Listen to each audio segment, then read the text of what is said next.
brothers and sisters.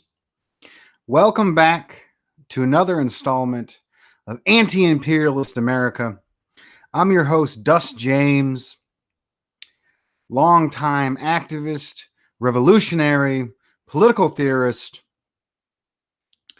trying to spread the message of socialism to the people, to the proletariat, to the international proletariat, and the concepts of solidarity and international solidarity. I'll let y'all file in for a bit. Everybody get settled. Take a drink. It's a raspberry lemonade. This is a cup I got from Oaxaca, where my wife is from. It is a cold, rainy afternoon now. Valentine's Day. Happy Valentine's Day, everybody.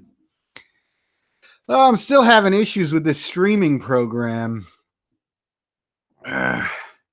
Get on this streaming program and it likes to put my Facebook load is private or only friends.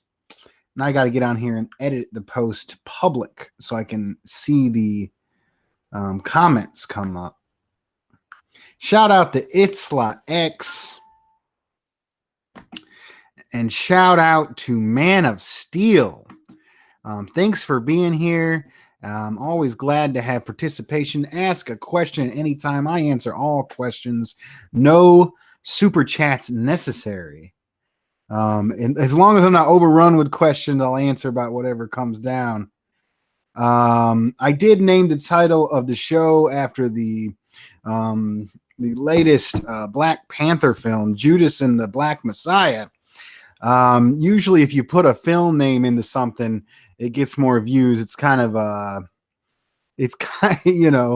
and I will discuss it. I actually just finished watching the film and maybe I'll give a little bit of my thoughts on it. We got Anthony Penza. I went to see the film yesterday. Didn't know parts of it were filmed in my city until credits rolled. I know it's set in Chicago. I'm not sure which city you're from.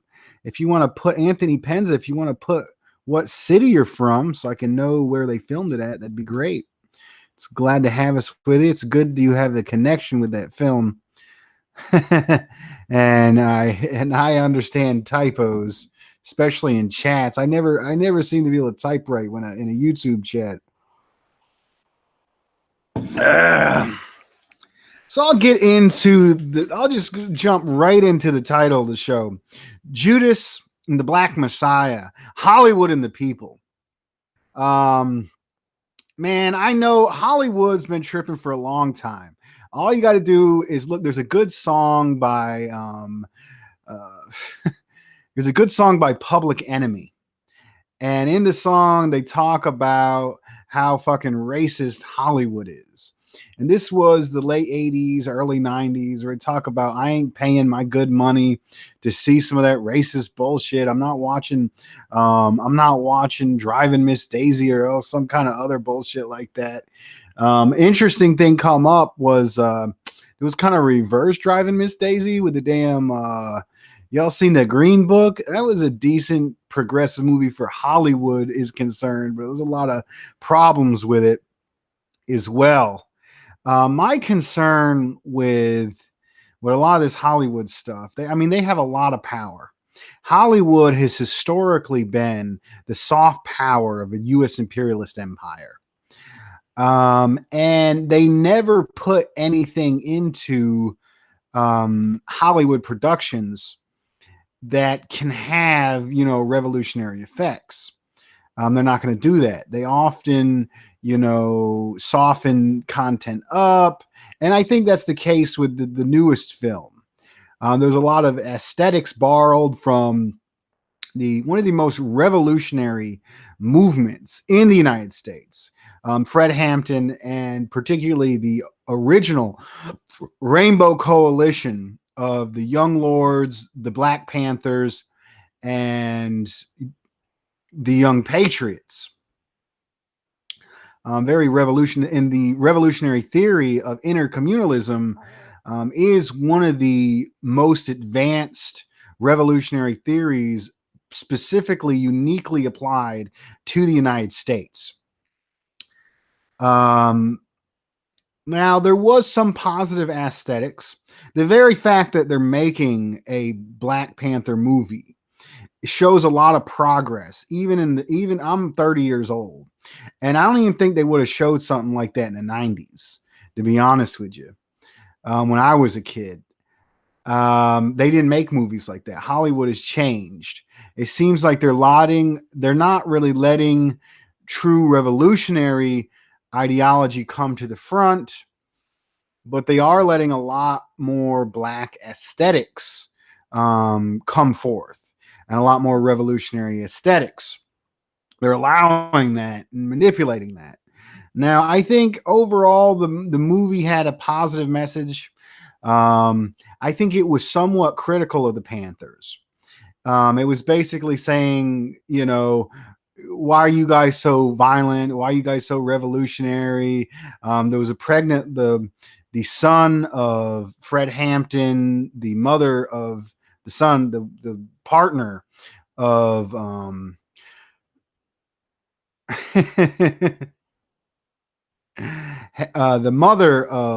the partner of Fred Hampton.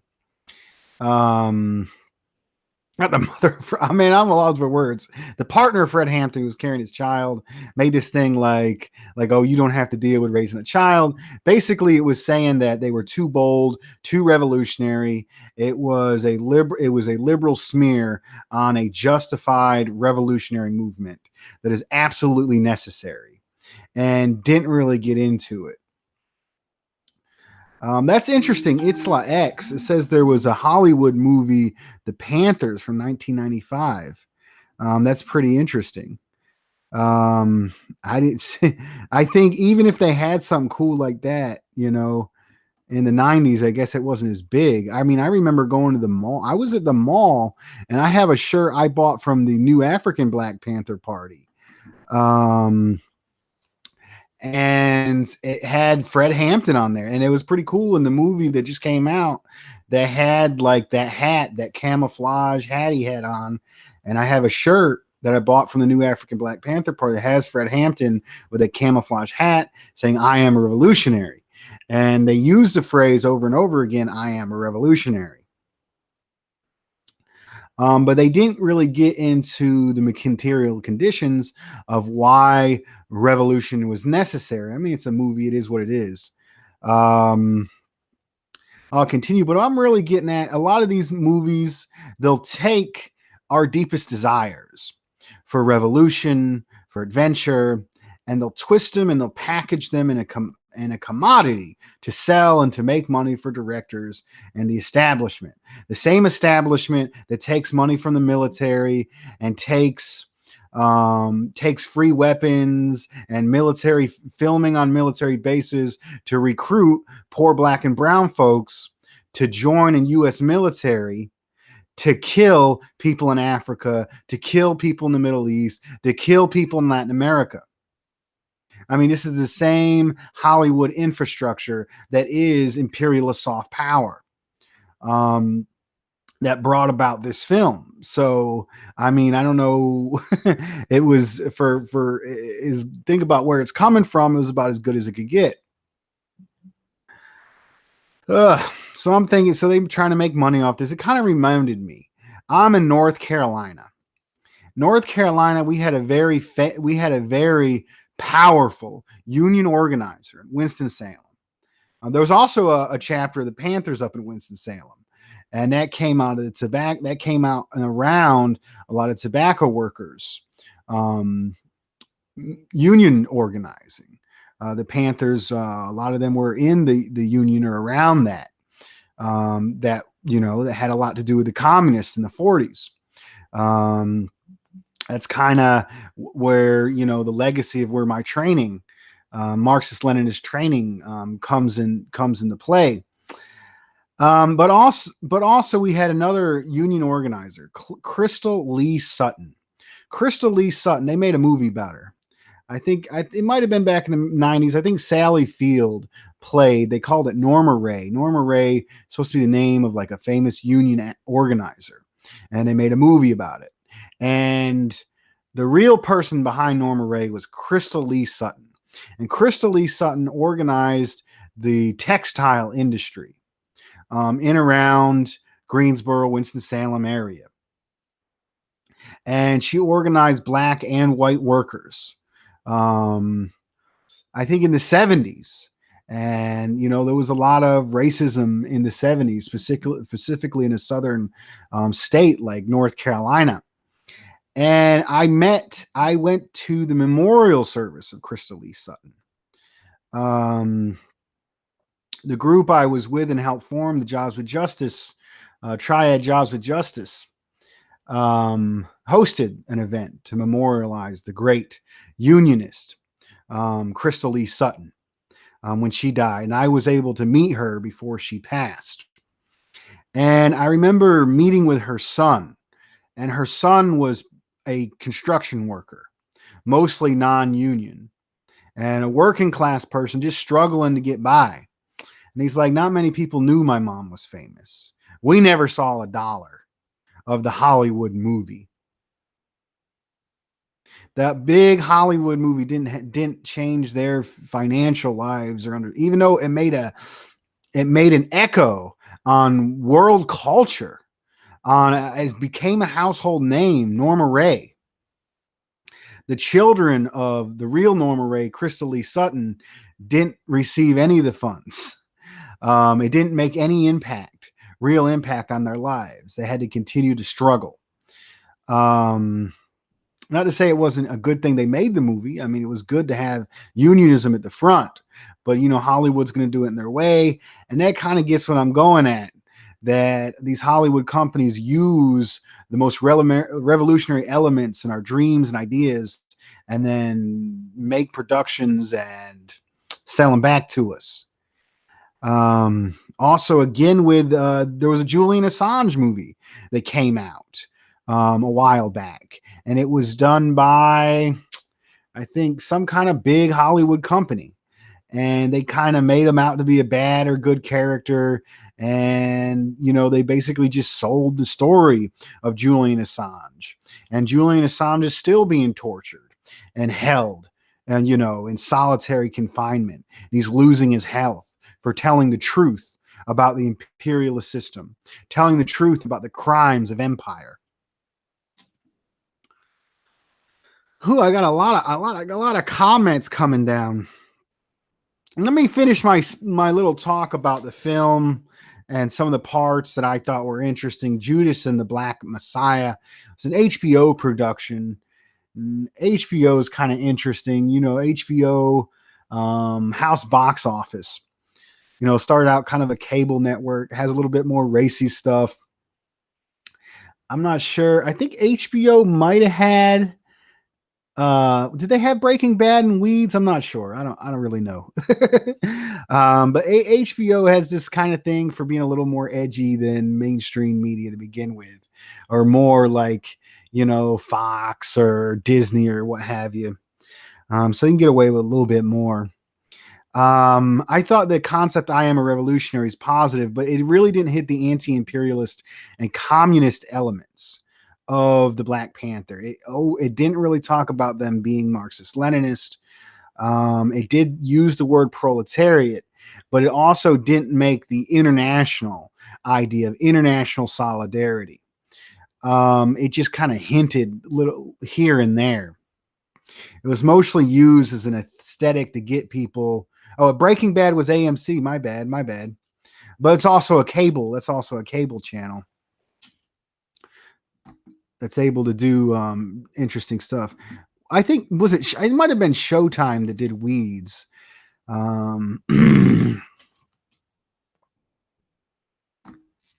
Okay, I'll get back onto my discussion here. So it was very dramatized. Like the very beginning of the movie was like showing the really beautiful stuff. The Fred Hampton's organization of the original Rainbow Coalition. And I thought it was interesting the scene with the Young Patriots. Um, there was a dude preaching class solidarity with a Confederate flag behind him, and the Panthers march up in there and be like, "You're treated bad." And it was an emphasis on material conditions, which was positive. But from my understanding, the Young Patriots had already shied away from and had a good understanding of the negative of the Confederate flag, but they continued to use it as a way to reach out to workers. And it was interesting, and there's a lot more history behind that.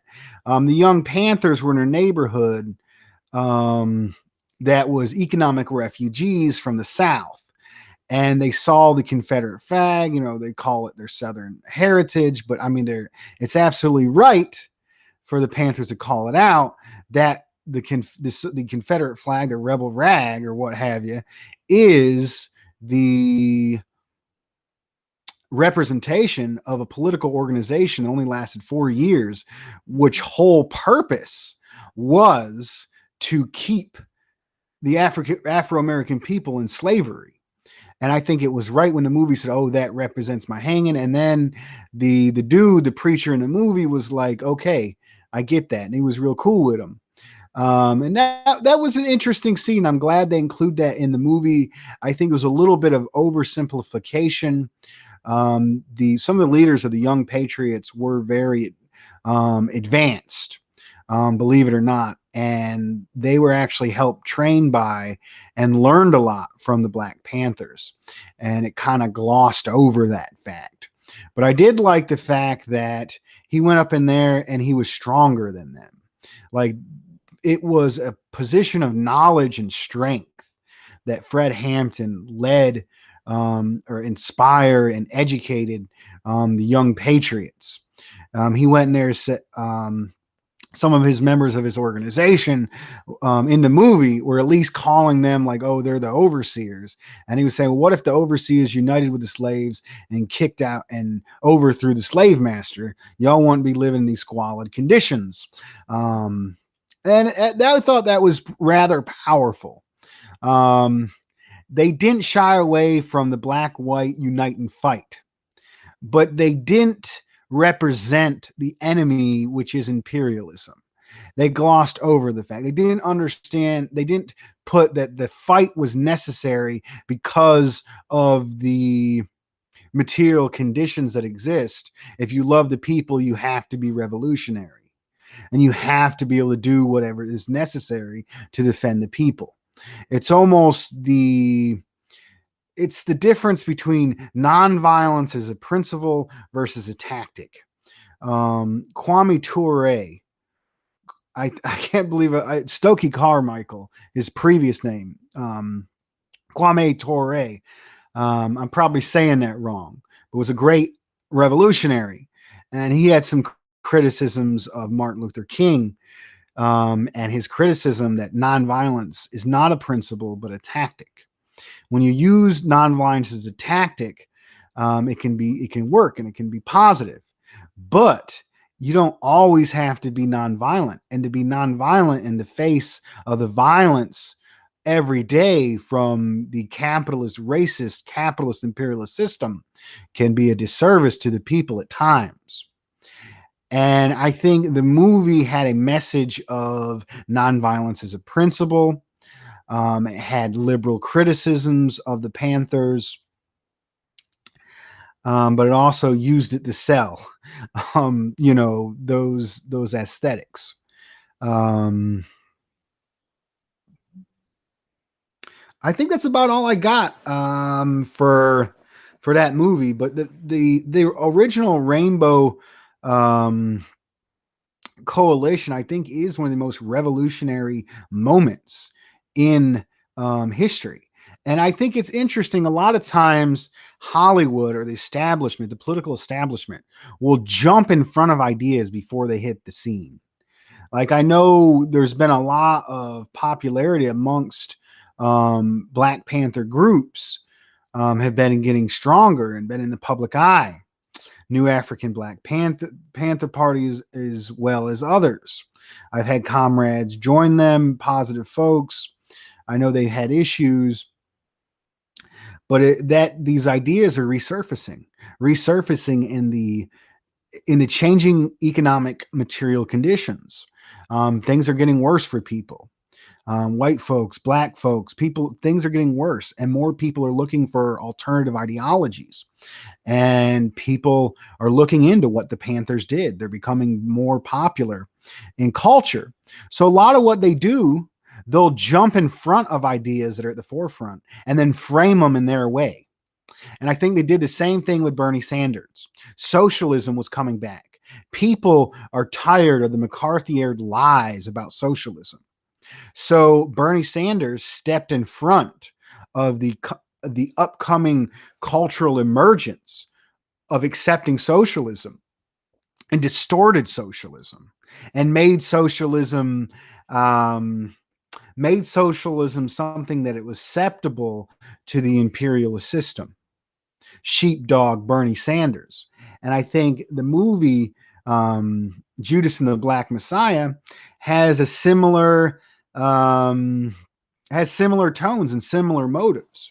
Basically, Panthers are coming back in the popular culture, and they want to phrase and they want to put the image of Black Panthers in people's minds that isn't as damaging as the real deal.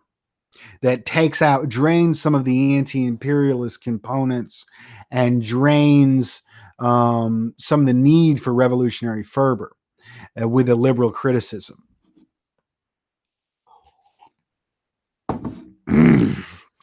And shout out to Billy Bob. I think this is a great comment here. Exactly.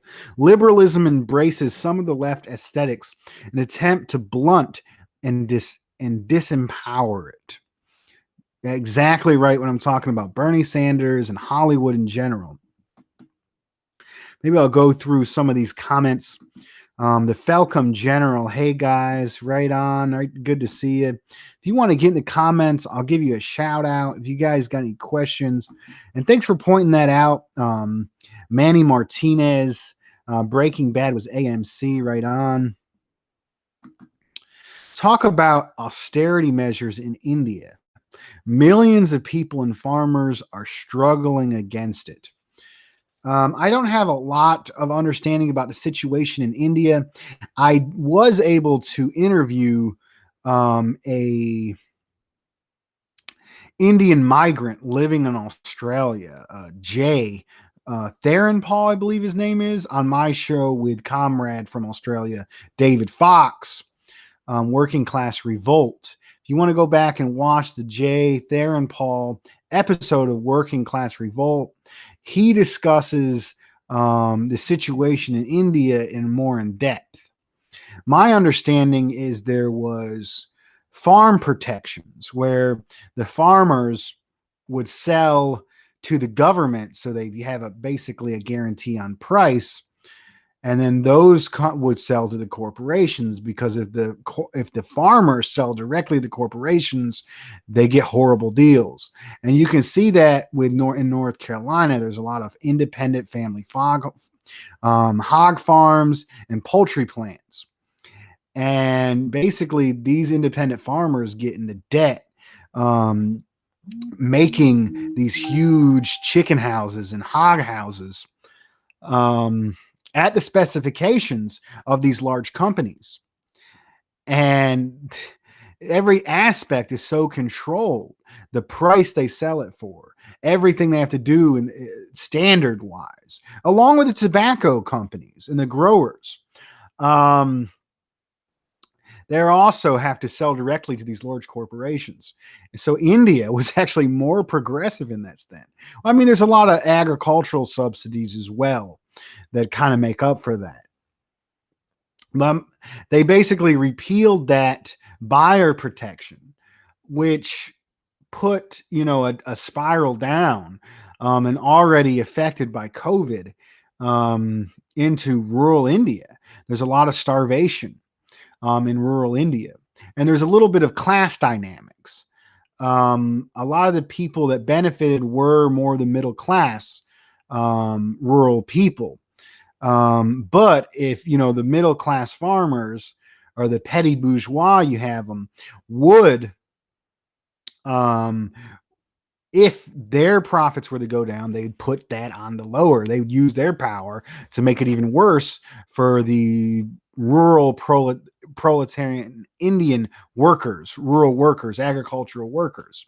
So both the middle petty bourgeois farmers and the people, the rural proletariat came out, and then they were backed by unions, industrial unions, and they stood up against the Modi government.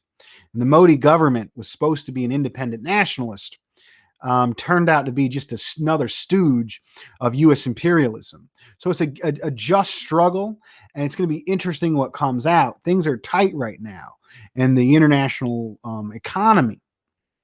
So I'm not sure what kind of power the U.S. has or the Modi government has to quell the situation. They might have to give in to some of the demands of the people, and we'll see. It's going to be interesting how India restructures, or if any positive change comes out of this. It'd be interesting to see. You know, the whole world is watching, and hopefully we can learn from what happens. I think it's going to need further analysis after the end of the largest labor struggle and some of the largest demonstrations in human history.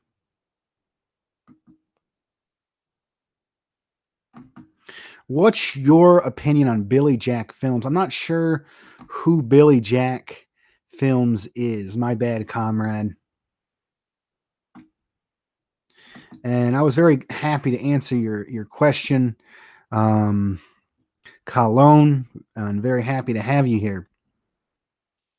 See what else we got. Supposed to take your hat off inside.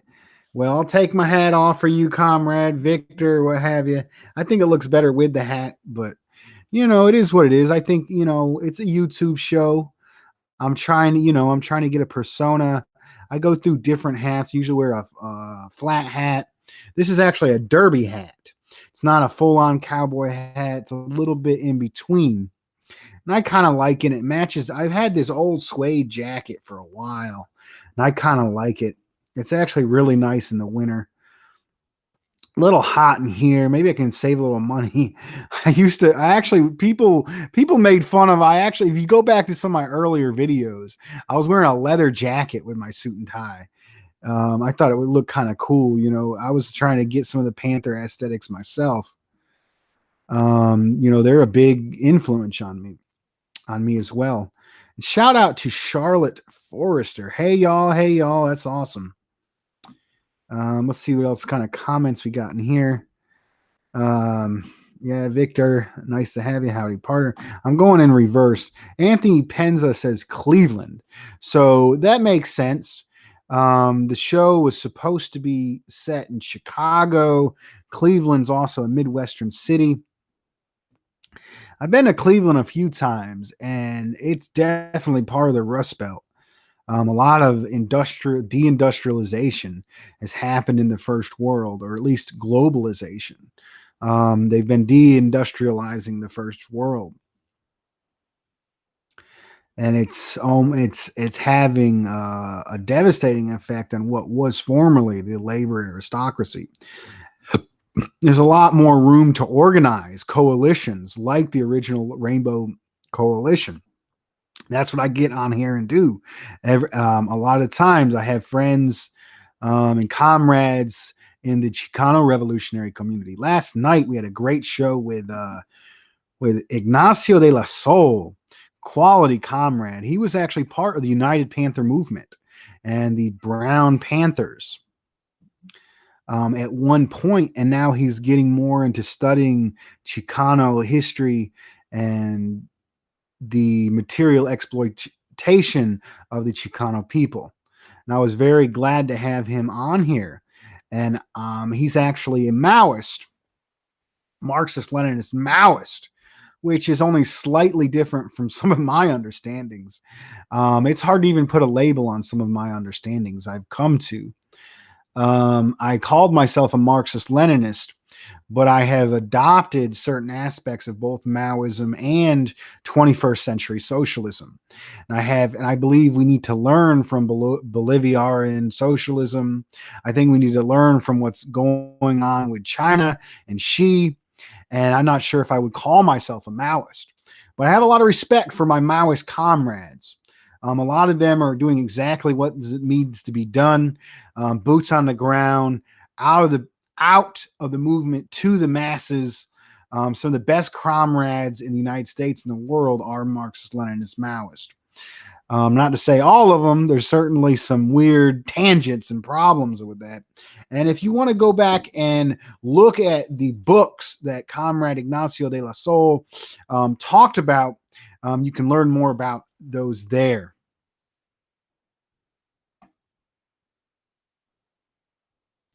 Shit, I already got more comments. More comments. That's awesome.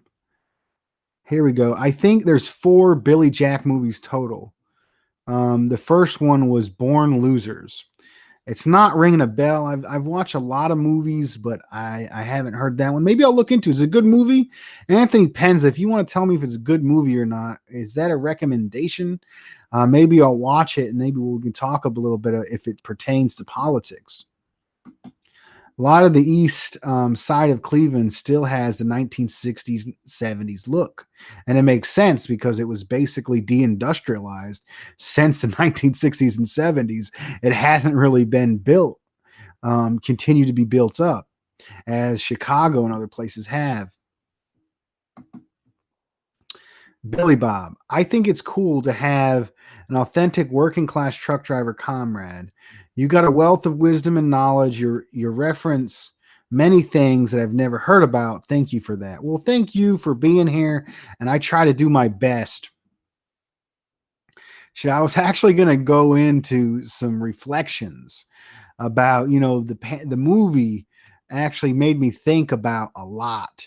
When you think about people like Fred Hampton, you got to remember this dude was like 21 years old when he died, and he's still a powerful revolutionary figure. And I think Comrade Ignacio is a very young comrade as well. And I'm looking back on some of the shit I did when I was 20, and I had a very similar emphasis. I was just looking at a picture at this presentation I was taking notes on. And I thought some of the cool things about the movie was he wasn't about, chasing girls. A lot of young folks are about chasing girls. He was about the revolution. And I've been a lot like that.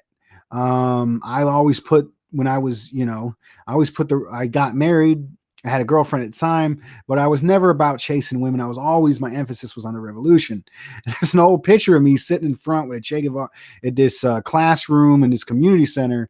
And I had a picture of Che Guevara on my shirt. I was wearing black with a red bandana. I was taking notes. I looked in the picture. It's like, oh my God, it's all females around me. Look at it. And it's like at the time, I didn't even notice. And I thought that was cool about Fred Hampton in myself. But I've been dedicated to the revolution for a long time. I remember in high school, I say at the end of my show, I say all power to the people. And that's from the Black Panthers. And I started adopting that early on before I even knew the real history of the Black Panthers. I adopted the slogan, all power to the people. And I actually had a jacket. I actually downloaded a few pictures to share from you. Maybe about 2010, 2011 time period. I know I can upload them on here. I should have done it before I started desktops. I can get some of these pictures up here that I was looking back on. Let's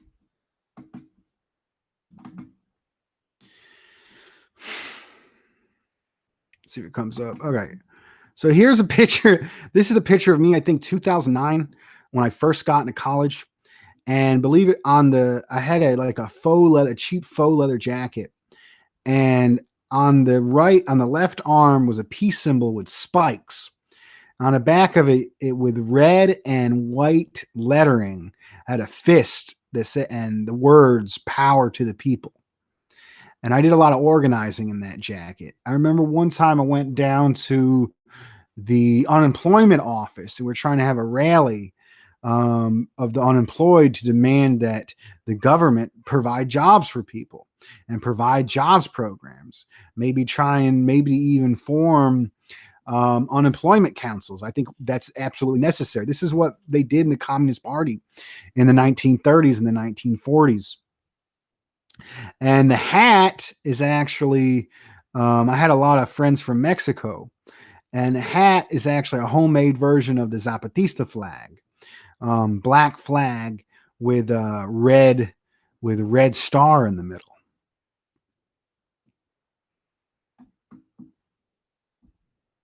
I was just kind of looking back over some of my pictures and thinking about, you know, being a 21 year old revolutionary versus being in my 30s with a family,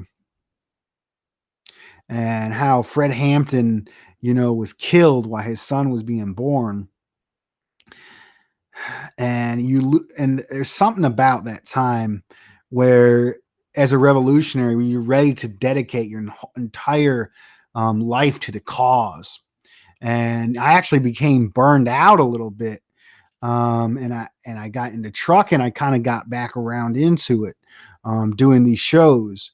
And I really love doing these shows, and I've met a lot of great contacts, and hopefully I'm doing good work and people can use this as a resource.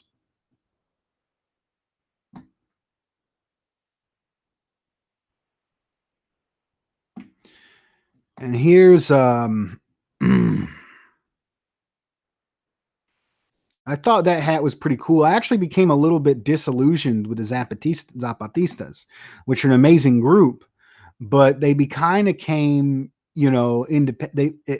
For only 2 or 3 weeks, they pushed national revolution in Mexico, which was necessary, and they kind of were in survival mode and kind of stayed down there. And they've been encroaching on their territory, coming back and forth. I actually wrote a rather critical article of the Zapatistas for one of my classes in college. I think they're a positive group, indigenous people, but I think some of their international anti-imperialist positions are unclear. And here's me, maybe about 2 years later after that. I took a military beret from the Army surplus store.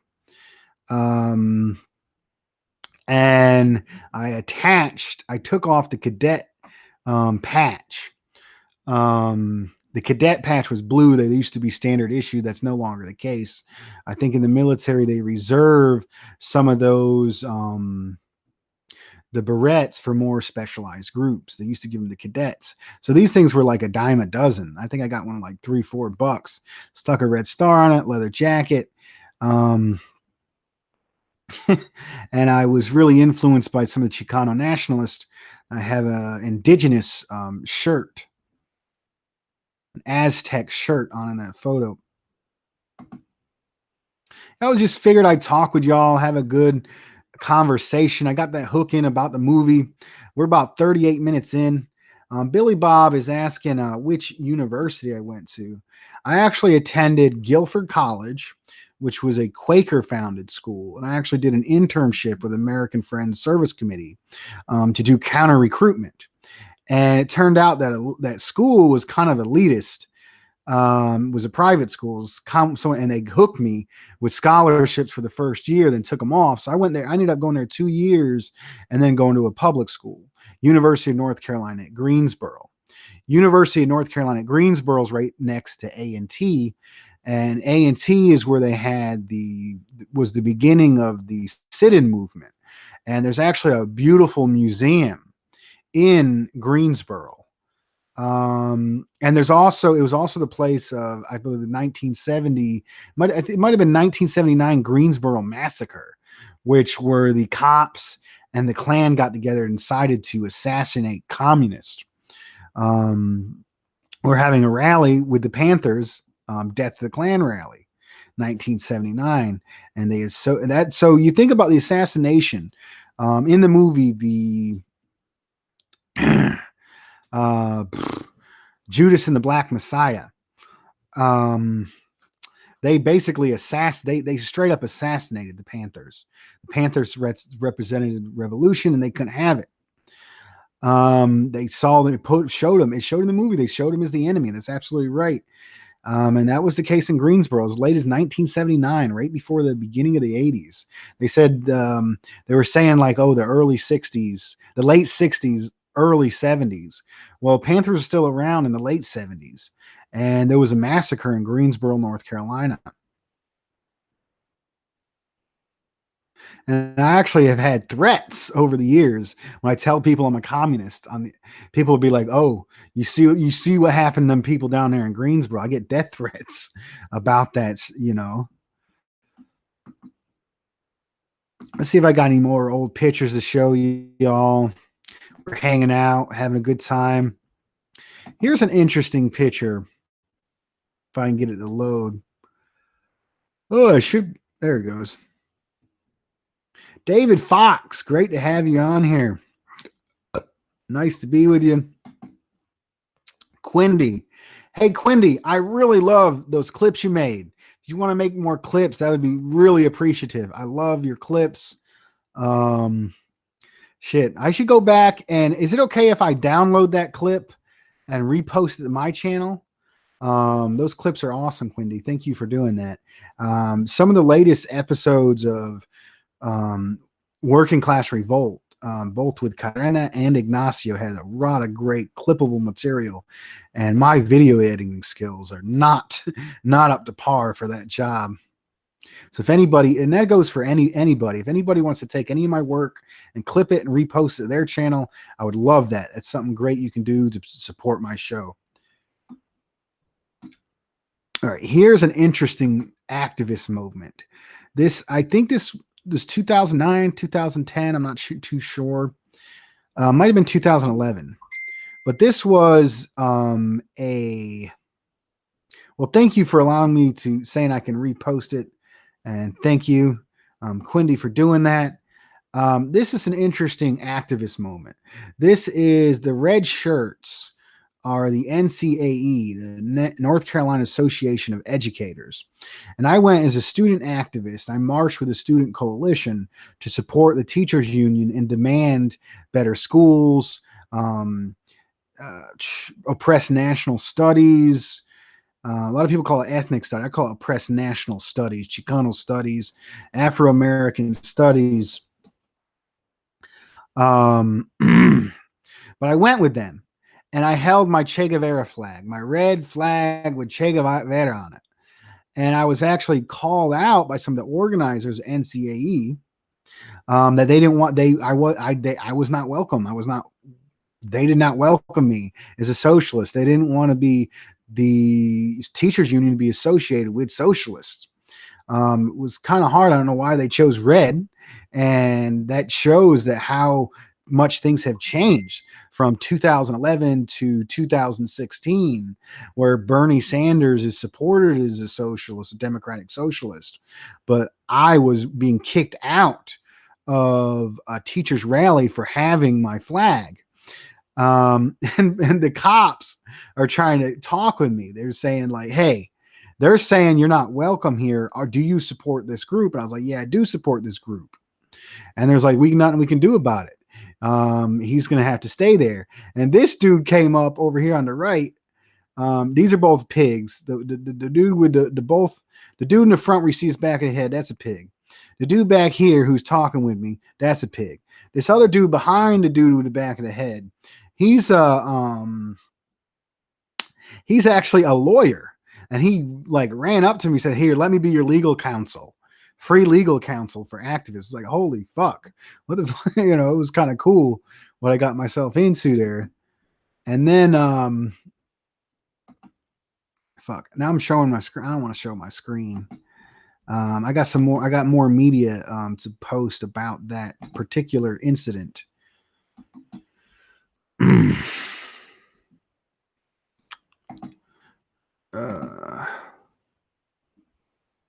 Okay, so then after the cops said there's nothing we can do to remove you, um, believe it or not, I'm not gonna say who, but I actually support the current leadership in the Green Party in North Carolina. But one of the old members of the Green Party came up and took my my Che Guevara flag, kind of hit it in the bushes to kind of de-escalate the situation. This right here, one of the you can see coming some of the teachers looking on at me like, whoa, what's going on? And I'm holding my Che Guevara flag about as high as I can get. Interesting, in this shirt, I have a US out of Africa pin. Um, Talking about the international issue. This was a representative of I think, part of the people that organized the teachers demonstration. And he is trying to physically remove me from the demonstration. I think it was right about this time to the folks with the Green Party. And I just reflecting on what it means to be, 21, 22 and be a revolutionary. This was the time Fred Hampton was killed. And you could just look at the look on my face. And I remember just the pure passion and the wanting to be there to make a difference and to know that what we do matters. And I thought it was unfair and unjust that the socialist movement has been suppressed so much by the McCarthy era, that that socialism is a bad word and socialism is a disgusting thing. And so, the Red Scare, and I'm so glad the new generation is coming up out of the Red Scare, coming away from that. I'm pretty sure there'll be if you go to the demonstrations today, there'll be a lot more socialist flags and a lot more people calling themselves socialist.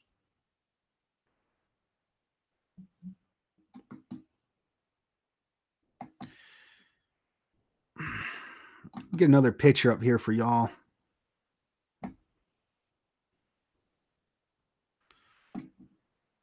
Here's an interesting from Occupy. I think it's an interesting growing trend. All right, here's me at Occupy Greensboro with my Che Guevara flag as usual. And here's me talking to a dude that says, "End the Fed Bank." This was a libertarian. I think it's interesting. There's a lot of libertarian, like, because of anti-communism, because socialism is associated with something so negative and something destructive. Completely inaccurate association, but that is the cultural association, and it's a good thing it's changing. A lot of young people in rural areas, coming up, if they didn't like the system, if they become disillusioned with the system, they see these these part-time service jobs that you can't provide for yourself. A lot of people still living with their parents and bullshit like that. And they're taught to hate socialism. So they see the answer is libertarianism. The government needs to get out. I think the Fed is a horrible organization. I think he's right about that, but it's the capitalist, the banking and oligarchs that ultimately control the government. You just get rid of the government. Usually you're just getting rid of social programs and getting rid of any defense that people have against the worst instincts of capitalism. It's like electing a businessman directly instead of electing a corrupt politician. With Trump, it didn't work out so well. And I think it's important that we win a lot of these people that are going over to the libertarian camp over to socialism. And I think if we had a strong socialist party, we could win a lot of these libertarian folks over to socialism. And that's what I've been doing from Occupy. From Occupy and onward. I think a lot of this mess that was going on with Jimmy Dore, with this dude who was the Boogaloo boy, which a lot of them are nasty fascists, but this one in particular seemed to be more libertarian. I think there is somewhere to work. And there's also something to say about emphasis. You want to put your time where it's necessary. So if you have people that are more easily organized, go ahead, by all means, organize them. People in oppressed nations, people lower and deeper in the working class. But if you live in a rural area and you love socialism, you're dedicated socialist, and maybe some of the young people around you that are disillusioned are libertarians. And it would be good to see young rural socialists go up and confront incorrect policies and libertarian ideology and win as many people as possible to build revolutionary socialism. There was a really good, I actually say there was a really good line in that movie, as much criticism I had, wherever there's people, there's power. And I think that's something that's very powerful. Although it didn't, the movie I was talking about, as I said, it didn't really show how disgusting and evil the global economic political system of imperialism is that we're having to deal with.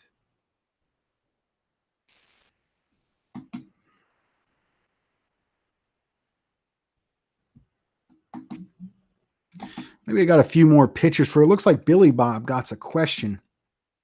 Let me load this next photo up. Then we can address some of Billy Bob's concerns.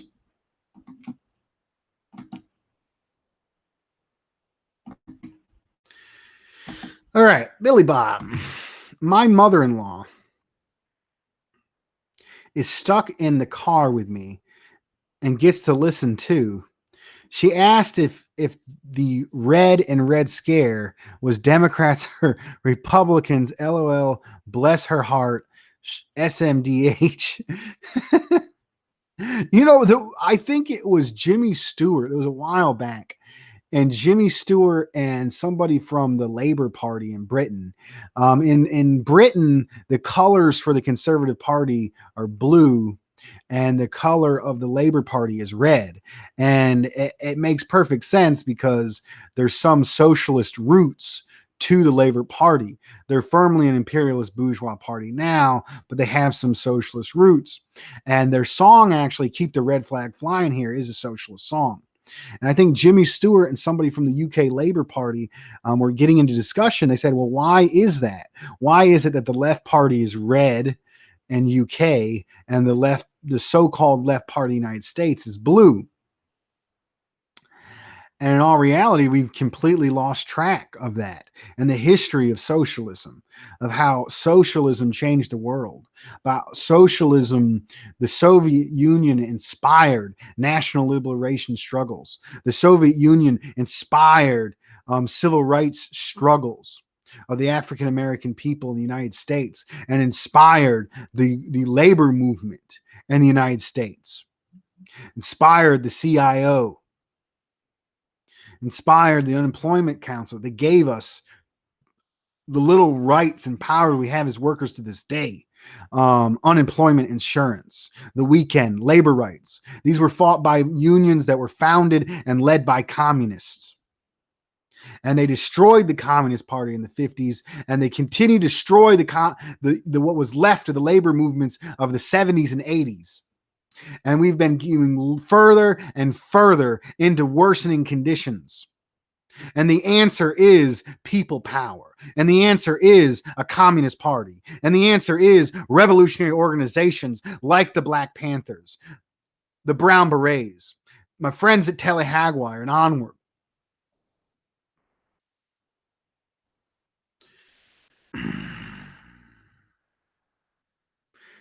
David Fox points out in Australia, too, the Australian Labor Party uses red and the Liberal National Coalition uses blue. And that's completely flipped in the United States. And given the amount of scare tactics and McCarthyist propaganda, it makes sense why they would flip that. And people would have a little bit of an understanding of that history in the United States. Just one more picture. I used to be really into scooters. 50cc mopeds. They're a little bit unsafe. This is me in front of the trailer I lived in for a while in the Mexican trailer park. And I was wearing that red beret, that black beret with the red star, a shirt with Mexico on it, cheap Chinese scooter. I'd ride around a neighborhood like that. It's just kind of that movie of the Black Panthers, remembering that Fred Hampton was 21 when he got killed. Just kind of reminded me of the passion of being a young revolutionary. And I think the passion of people, of young folks today, like the comrade Ignacio de la Sol, is really what's going to bring us further, and build the people power and the revolutionary fervor that's necessary to make material changes for the working class and the international working class, and build the culture of international solidarity. Well, I've been going about an hour. I mean, this wasn't a big show. I'm a little bit of an apology. I've been neglecting my personal rants. I have had 3 working class revolt shows, and I haven't done a single Anti-Imperialist America. Anti-Imperialist America is my personal blog, and Working Class Revolt is my more international, labor themed um, show with the comrade from Australia. And hopefully I can continue to do both, Working Class Revolt with the comrade David Fox, and I can continue to do Anti-Imperialist America, my page here. Please like me on Facebook. Please share these videos out from YouTube. Cut them, clip them, get the word out here. And if you would like to be interviewed by me or would like to come on Working Class Revolt, please send me an email at workingclassrevolt@gmail.com. I think I'm coming to the close. If anyone wants to get a last comment in there, wants me to discuss, I'll go ahead and get it back in there. Put the red back in red state. Hell yeah.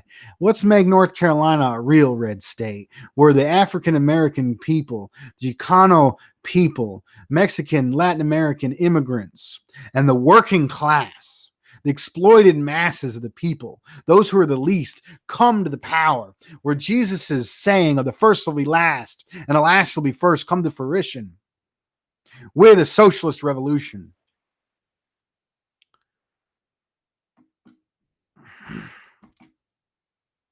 Yeah, thanks for that. Liberal and conservative dishonestly presented as the two ends of the political spectrum.